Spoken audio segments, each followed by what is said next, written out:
रेखा जी एक 50 वर्षीय अंधेड़ महिला हैं। 2 बेटे, 1 बेटी और नाती पोतों से भरा पूरा परिवार है। उनके दोनों बेटों का विवाह हो गया है और वे अपने परिवार के साथ आनंदपूर्वक जीवन व्यतीत कर रही हैं। उनकी सबसे छोटी बेटी रीमा आईआईटी दिल्ली में पढ़ रही है। उनका बड़ा बेटा रोहन मुंबई में बड़ी कंपनी में चेयरमैन है। उनके छोटे बेटे मोहित ने अपने पिताजी के बिजनेस को ज्वाइन किया था। उनके देहांत के बाद उसने बिजनेस टेक ओवर किया और आज सफलतापूर्वक बिजनेस चला रहा है। रेखा जी मोहित के परिवार के साथ बेंगलोर में रहती हैं। उसकी पत्नी नैना एक फैशन डिज़ाइनर है। मोहित की बेटी जिया अभी 3 साल की है। वह हमेशा अपनी दादी के साथ ही रहती है। आज सुबह से ही उनके घर में बड़ी चहल पहल है क्योंकि रोहन का बेटा ईशान गर्मी की छुट्टियों में बेंगलोर आ रहा है। वह 13 साल का है। वह पहली बार अकेला आ रहा है। कुछ दिनों बाद रीमा भी सेमेस्टर ब्रेक में बेंगलोर आने वाली है। कहते हैं ना कि मूल से सूत ज़्यादा प्यारा होता है, इसलिए पोते ईशान के आने की सबसे ज़्यादा खुशी रेखा जी को है। उन्होंने सुबह से ही उसकी मनपसंद चीज़ें बनवाना शुरू कर दिया। ईशान भी अपनी दादी माँ से मिलने के लिए उतना ही उत्साहित है क्योंकि मॉम और डैड दोनों ही वर्किंग हैं। उनको ईशान के पास बैठकर बात करने के लिए समय ही नहीं मिलता है, इसलिए वह अपनी सारी बातें अपनी दादी माँ से फ़ोन पर ही शेयर करता है। उसके और उसके दोस्तों के बारे में जितना रेखा जी जानती हैं उतना कोई और नहीं जानता होगा। ईशान ने घर पहुँचते ही अपनी दादी माँ को गले लगा लिया और कहा, हाय दादी माँ, कैसी हो आप? रेखा जी ने कहा, एज ऑलवेज गुड। फिर दोनों ने बहुत सारी बातें की। रेखा भी उससे उसके स्कूल और दोस्तों के बारे में पूछती है। ईशान ने कहा, दादी माँ, आज तुम्हें अपनी नई दोस्त से मिलवाता हूँ जो बेंगलोर की ही है। रेखा ने पूछा, यहाँ पर? ईशान ने कहा, जी बिल्कुल। उसने अपना फेसबुक अकाउंट खोला और एक दोस्त का प्रोफाइल खोला और कहा, देखिए दादी माँ, ये मेरी नई दोस्त छवि है। यह यहीं रहती है। रेखा ने छवि की डीपी देखी और उसे किसी की याद आ गई। उन्होंने ईशान से पूछा, कौन है और तुम्हारी इससे दोस्ती कैसे हो गई है? ईशान ने कहा, दादी माँ, मैंने आपको बताया था ना कि मैं बैडमिंटन में मुंबई को रिप्रेजेंट करने के लिए दिल्ली गया था। रेखा ने कहा, हाँ, और तुमने यह भी बताया था कि तुमने किसी लड़की को एक्सीडेंट से बचाया था। तो क्या छवि ही वह लड़की है? ईशान ने कहा, हाँ माँ। उसके बाद उसने मुझे थैंक्स कहा और चली गई। मैंने भी सोचा कि भाई रात गई और बात गई, लेकिन कल ही उसने मुझे फ्रेंड रिक्वेस्ट भेजी। मैंने भी तुरंत स्वीकार कर ली क्योंकि मुझे बेंगलोर में भी दोस्तों की आवश्यकता होगी ना। उससे दोस्ती मतलब उसके सारे दोस्त भी मेरे दोस्त हुए। रेखा जी ने कहा, तुम आजकल के बच्चे भी ना एकदम बिंदास होते हो। एक बार मिले और दोस्त बन जाते हो। फिर कुछ सोचकर कहा, इसके प्रोफाइल में से इसके पिक्स दिखा। ईशान ने कहा, अरे वाह दादी माँ, अभी तो आजकल के बच्चों को कोस रही थी और अब स्वयं छवि से मिले बिना ही उसके बारे में जानना चाहती हो। रेखा जी ने कहा, ना जाने क्यों मुझे इसका चेहरा जाना पहचाना लग रहा है। वह मन ही मन में सोच रही है कि कहीं छवि सुधीर की बेटी या पोती तो नहीं है। ईशान ने कहा, ठीक है दादी माँ, देखिए। छवि के पिक्स देखते समय उनकी नज़र एक पिक पर ठहर गई। उसमें छवि सुधीर के ही साथ है। सुधीर को देखकर उनका दिल धक से रह गया और उनकी आंखों में आंसू आ गए। उन्होंने बड़ी सफाई से आंसुओं को साफ करते हुए पूछा, ईशान, ये छवि के साथ कौन है? ईशान ने कहा, दादी, छवि ने कैप्शन में लिखा है कि me and my father. Rekha ji के चेहरे पर एक अनजानी खुशी का भाव दिखाई देता है। ईशान ने भी इस भाव को पढ़ लिया। ईशान ने पूछा, दादी माँ, आप इन्हें पहचानती हैं क्या? रेखा जी ने कहा, हाँ, छवि के पापा सुधीर जी मेरे पिताजी के घर के पास ही रहते थे। हम एक ही स्कूल में पढ़ते थे। ईशान ने कहा, वाह दादी माँ, इसका मतलब छवि के पापा आपके चाइल्डहुड फ्रेंड है। रेखा जी ने कहा, हाँ। ईशान ने कहा, तो माँ, हम उनसे मिलने चलते हैं ना। आप सुधीर अंकल से मिल लेना और मैं छवि से मिलकर उसके और दोस्तों से मिलने का प्लान कर लूँगा। रेखा जी ने कहा, नहीं ईशु, इतने सालों बाद अचानक मिलना अच्छा नहीं लगेगा।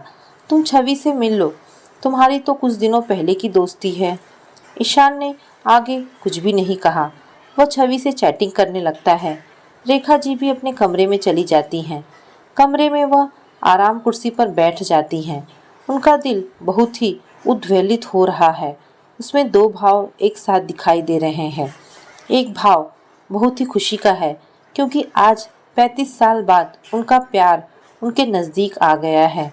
दूसरा भाव गम और अवसाद का है, क्योंकि वह आज भी अपने प्यार को अपना नहीं कह सकती हैं। वह पुरानी यादों में खो गई। उस समय वह मात्र 14 साल की थी। तब सुधीर अपने भाई बहन के साथ उनके सर्वेंट क्वार्टर में रहने आया था। उसके बाद उसके बाबा उनके बंगले के चौकीदार थे। सुधीर और उसके भाई बहन गांव में अपनी माँ के साथ रहते थे। एक दिन सुधीर की माँ का स्वर्गवास हो गया और परिवार वालों ने उन्हें धक्के मारकर घर से निकाल दिया था। तब उसके बाबा ने रेखा के दादाजी से अपने बच्चों के लिए सिर छिपाने के लिए जगह मांगी। दादाजी ने तुरंत उन्हें एक और सर्वेंट क्वार्टर देकर उनके रहने की व्यवस्था करवा दी थी। सुधीर के बाबा दादाजी के एहसानमंद हो गए। उस समय पिताजी सरकारी अस्पताल में बड़े और नामी सर्जन थे। वह रेखा को भी बहुत पढ़ाना चाहते थे, लेकिन वह उसे अकेले स्कूल नहीं भेज सकते थे, क्योंकि उनके काका जी खानदानी दुश्मनी के कारण उसका अपहरण करने की कई कोशिश कर चुके थे। ऐसे में सुधीर एक फरिश्ते की तरह रेखा की जिंदगी में दाखिल हुआ। दादाजी ने सुधीर को रेखा का बॉडीगार्ड बना दिया, लेकिन स्कूल में उसे अकेले ही जाना पड़ेगा। ये सोचकर दादाजी ने सुधीर का दाखिला रेखा की ही कक्षा में करवा दिया था। सुधीर रेखा से एक कक्षा आगे था, लेकिन उसके बाबा ने उसे दादाजी के सामने कुछ भी नहीं बोलने दिया। रेखा और सुधीर एक ही कक्षा में पढ़ने लगे थे। सुधीर का काम रेखा का ध्यान रखना होता था। उसने अपना कर्तव्य पूरी ईमानदारी से निभाया, लेकिन ना जाने कब वह बॉडीगार्ड से रेखा के दिल की धड़कन बन गया। धीरे धीरे एक साल गुजर गया। सुधीर और रेखा एक दूसरे से प्रेम करने लगे। वे दोनों एक जिस्म एक जान हो गए। अचानक एक दिन दादाजी को रेखा की सगाई अपने दोस्त के पोते राजीव से करने की घोषणा कर दी, क्योंकि राजीव के बाबूजी ने ही रेखा की पढ़ाई पूरी कराने के लिए जिम्मेदारी ली थी। यह सुनकर रेखा के जिस्म से जान बाहर आने के लिए आतुर हो गई थी। वह सुधीर से मिलने के लिए गई। सुधीर को भी यह समाचार मिल गया था। रेखा सुधीर के सीने से लगकर बहुत रोई और उसे कहीं दूर चलने के लिए कहा। सुधीर ने इनकार कर दिया, क्योंकि ऐसा करने से रेखा के परिवार की बहुत बदनामी होगी। वह कभी नहीं चाहता था कि उसके आश्रयदाता का सिर उसके कारण शर्म से झुक जाए। सुधीर ने रेखा को अपने सिर की कसम देकर हमेशा के लिए अपने से दूर कर दिया। रेखा सुधीर की कसम से बंधी राजीव से विवाह करके बेंगलोर आ गई। ऐसा कहते हैं कि प्यार जिंदगी में एक ही बार होता है, लेकिन रेखा को अपने पति राजीव से दोबारा प्यार हुआ। उसके प्यार ने सुधीर के खोने का गम बहुत हद तक समाप्त कर दिया था। वह 19 साल की उम्र में रोहन की मां बनी। उसके बाद एक के बाद एक मोहित और रीमा का जन्म हुआ। रेखा का आंगन बच्चों की किलकारियों से गूंजने लगा। चारों तरफ खुशियां ही खुशियां बिखरी रहती थी। राजीव के माताजी और बाबूजी बहुत ही अच्छे थे। उन्होंने कभी भी रेखा को बहू होने का एहसास ही नहीं होने दिया। उन्होंने तीनों बच्चों को बड़े ही लाड़ प्यार से संभाला। इसी बीच रेखा माँ ने अपने पति की सहायता से अपनी पढ़ाई पूरी की। उनके बिजनेस में उनकी सहायता करने लगी। देखते देखते 20 साल गुजर गए और बच्चे बड़े हो गए। रोहन ने अपनी पसंद से अकाउंटिंग को अपने करियर के रूप में चयन किया। तभी उसके लिए शोभा का रिश्ता आया। वह भीड़ सी करियर में आगे जाना चाहती थी। रोहन और शोभा के विचार मिल गए और उनका विवाह कर दिया गया। साल भर बाद रोहन और शोभा के घर एक नए मेहमान ईशान का आगमन हुआ। घर फिर से बच्चे की किलकारी से गूंजने लगा। रेखा दोबारा व्यस्त हो गई क्योंकि शोभा को पढ़ाई पूरी करने के लिए समय जो देना था। शोभा ने ईशान की सारी जिम्मेदारी अपने ऊपर ले ली। शोभा को पढ़ने के लिए पूरा समय मिलने लगा। जब तक रोहन की जॉब मुंबई में लग गई और शोभा ने भी सीए कंप्लीट कर लिया था, दोनों ईशान के साथ मुंबई शिफ्ट हो गए। रेखा की खुशियों को जैसे किसी की नज़र लग गई। ईशान के मुंबई शिफ्ट होने के कुछ दिनों बाद ही एक कार एक्सीडेंट में उसने अपने पति, राजीव जी, माताजी और बाबूजी को हमेशा के लिए खो दिया। अचानक से घर के बड़ों का साया हटने से परिवार की नींव चरमरा गई, लेकिन रेखा हिम्मत से डटी रही थी। उस समय मोहित 20 साल का था। अपने पिताजी से बिजनेस के गुण सीख रहा था क्योंकि उसे पढ़ने में इंटरेस्ट नहीं था।